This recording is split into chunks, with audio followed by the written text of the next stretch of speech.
তো আমরা গত ক্লাস দেখছিলাম যে কিভাবে আমরা শপিফাই পার্টনার অ্যাকাউন্ট পুল করতে পারি এবং আজকে দেখবো আমরা কিভাবে একটি স্টোর ক্রিয়েট করতে পারি। তো শপিফাই স্টোরে ক্রিয়েট করার জন্য আমাদের প্রথমে যাইতে হবে শপিফাই পার্টনার অ্যাকাউন্টে। শপিফাই পার্টনার অ্যাকাউন্টে গিয়ে হোমের নিচে দেখবো আমি স্টোর, সেখানে আমরা ক্লিক করব। স্টোরে ক্লিক করার পর এখানে দেখাচ্ছে যে দেখেন add store. Add store click করার পর এখানে দুইটা অপশন আসছে যে ক্রিয়েট ডেভেলপমেন্ট স্টোর আর request access to store.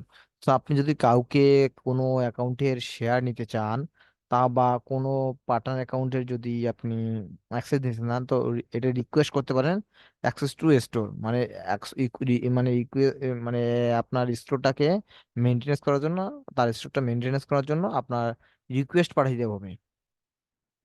So এটা বলছে, আর আমরা হচ্ছে ক্রিয়েট ডেভেলপমেন্ট স্টোর ক্রিয়েট করব। সো আমরা ক্রিয়েট ডেভেলপমেন্ট স্টোর যাব, এখানে আমি ক্লিক করব। ক্লিক করার পর আমার এখানে দুইটা অপশন আসছে যে স্টোর নেম আমি কি দিব, সেটা দেবো আমি কি এখন আমি দারাসে দিলাম। দারাসের দারাস বা কি আর দারাস, দারাসে দিলাম বা ইলা দিলাম। ইলা, ইলা 30 এরকম দিলাম। সো এটা অ্যাভেলেবেল। সো আপনি দেখবেন যে এখানে যদি আমি দেই, শুধু ইলা দেই, ইলা দেই কিন্তু ইলা কি অ্যাভেলেবেল? স্টোর ইউআরএল ইলা myshopify.com ইজ অ্যাভেলেবেল, আনঅ্যাভেলেবেল মানে এই এই যে ইলা সেটা কিন্তু ইউজ করে ফেলছে মানুষ। সো এটা কিন্তু আমরা আর ইউজ করতে পারবো না। সো সেক্ষেত্রে আমরা দিলাম দারাসে দিব, দেখি দারাস কি আছে কিনা। দারাস যদি দেই, সো দেখেন দারাজ কিন্তু শপিফাইতে অ্যাভেলেবেল। সো এটা একটা অ্যামেজিং। সো এখানে যাওয়ার পর আমরা কিচ্ছুই করব না, এখানে আর কিচ্ছুই করার দরকার নাই। তো না, সরাসরি আমরা দিব create development store. So create development store দিব। সো এখানে কি দেখাচ্ছে, to add this store the following error need attention, shop name must be, oh sorry এটা নিচ্ছে না। সো আমি আরেকটা দেয় যে দারাজ, কারণ এটা অন্যজনকে দারাজ পুরোপুরি নিবে না, 1 2 3 এটা দিলে আমার কি দেওয়ার পর দেখি এটা নিচ্ছে না আর কি।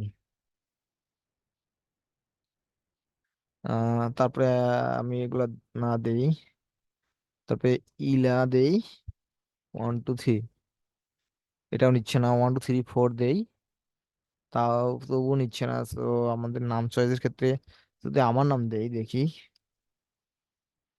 কৃষ্ণ রয় দিয়ে দেই। আসলে ইউআরএল কোনো স্পেস হবে না, এইটা কিন্তু মাথায় রাখবে। তো এটা কিন্তু নিয়ে নিছি কৃষ্ণ রায়। তো এটা আমি ক্রিয়েট এন্ড ডেভেলপমেন্ট স্টোর দিয়ে দিলাম। এই দেখেন আমার কিন্তু ক্রিয়েট হয়ে গেল অলরেডি। সো এভাবে কিন্তু আমরা নাম কিন্তু আপনার ইউনিক নিতে হবে, যেটা ইউজ হয়েছে সেই ধরনের নাম ইউজ করলে কিন্তু এখানে হবে না। সো এগুলো কিন্তু আমাদের মাথায় রাখতে হবে। তো এখন আমরা দেখবো কিভাবে আমরা আসলে শপিফাই একটা স্টোর করার পর কিভাবে আমরা থিম অ্যাক্টিভ করবো বা থিম চয়েস করব, সেই বিষয়গুলো আমরা দেখবো। কোন কোন থিম ফ্রি, কোন কোন শপিফাই নিজস্ব কিছু থিম আছে এবং থিমগুলোর প্রাইস কিরকম। আমরা ফ্রিতে সবগুলাই প্র্যাকটিস করতে পারবো কিন্তু পাবলিশ করতে পারবো না। সো এই ধরনের আমরা প্রিমিয়াম থিম ডাউনলোড করার জন্য আমাদের একটা অপশন আছে। আমি সবকিছুই আপনাদের দেখাবো যে আমরা ফ্রিতে কিভাবে আমরা শপিফাই প্রিমিয়াম থিম ডাউনলোড করতে পারি প্র্যাকটিসের জন্য। এবং সামান্য, শপিফাই হচ্ছে একটা ই কমার্স সাইট। সো এখানে সব, এখানে দেখেন যে এখানে শপিফাই স্টোর ক্রিয়েট করার পর এখানে আমার হোম আসছে, অর্ডার আসছে, প্রোডাক্ট আসছে, কাস্টমার আসছে, কন্টেন্ট আসছে, অ্যানালিটিক্স আসছে, মার্কেটিং আসছে, অনেকগুলো আসছে। তো এগুলো আমার কিন্তু এখন দরকার নাই, আমি যাব অনলাইনে, যাব অনলাইন স্টোরে যাব। যার পর এখানে থিম আসছে। সো অটোমেটিক্যালি কিন্তু একটা থিম থাকে, সেই থিমটার নাম হচ্ছে আপনার ড্র থিম। সো এই থিমটা কিন্তু আপনার অ্যাক্টিভ থাকবে। সো আমি যদি আমার স্টোরটা এখন ভিজিট করি, তো এখন যদি স্টোর ভিজিট করলে কিরকম দেখাচ্ছে আমি দেখি। সো কৃষ্ণ রয়, সো এই আমার স্টোর এখন এরকম দেখাচ্ছে, আমার প্রোডাক্ট নাই। সো প্রোডাক্ট আমাদের আপলোড করতে হবে, ইয়ে করতে হবে। সো এগুলা, সো আমি আজকে দেখাবো না কিভাবে আসলে থিম অ্যাক্টিভ করব, আমি পরে ক্লাসে দেখাবো আর কি। সো আমরা যদি সেটিং এ যাই, সেটিং থেকে একটু ঘুরে আসি। সেটিং এ গেলে আপনি এখান থেকে আপনার সবকিছু মেনটেনেন্স করতে পারবেন। সো আপনার কি স্টোর ডিটেলস কি হবে, আপনার প্ল্যান কি, বিলিং কি হবে, ইউজার এন্ড পারমিশন, আমি যদি বিলিং এ ঢুকি, ঢোকার পর তো এইখানে আপনারা দেখতে পাচ্ছেন যে পেমেন্ট মেথড, আপনি কি ধরনের পেমেন্ট মেথড সেট করতে যাচ্ছেন, সো এখানে পেমেন্ট মেথড সেট করতে পারবেন। আপনার কারেন্সি কি, ইউএসডি ডলার, সো এইখানে আপনার কারেন্সি আছে ইউএসডি ডলার। সো সাবস্ক্রিপশন কে কে নিছে, সো এগুলো আসলে আপনি সবগুলো দেখতে পারবেন।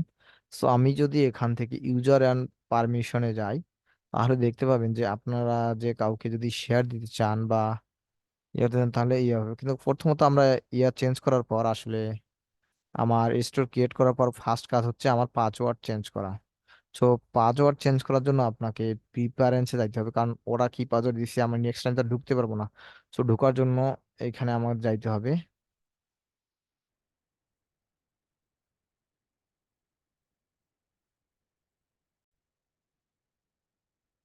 সো এই পাসওয়ার্ড চেঞ্জ করার জন্য আমরা প্রিফারেন্সে থেকে সেট সি স্টোর পাসওয়ার্ড, সো এখানে আমরা ক্লিক করতে পারি। আমার এইভাবে স্ক্রল করে এইখানে আমরা নিতে পারি, যদি দেখেন সো এইখানে আমি সবসময় 1 2 3 4 দেই পাসওয়ার্ড, যাতে আমার মনে থাকে।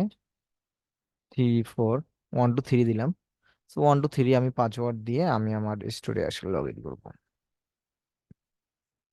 সো এটা মাস্ট চেঞ্জ করবেন, চেঞ্জ না করলে কিন্তু আপনি পরবর্তীতে ঢুকতে পারবেন না। কারণ পরবর্তীতে ঢোকার জন্য কিন্তু আপনার এই 1 2 3 যে আমি পাসওয়ার্ডটা দিলাম, এই পাসওয়ার্ডটা কিন্তু লাগবে। সো সেক্ষেত্রে বি কেয়ারফুলি, আপনি আগে স্টোর করার পর আপনি অবশ্যই পাসওয়ার্ডটা চেঞ্জ করে নেবেন, আপনার যেটা মনে থাকে আর কি। সো আমি এখন এটা সেভ দিয়ে দিব।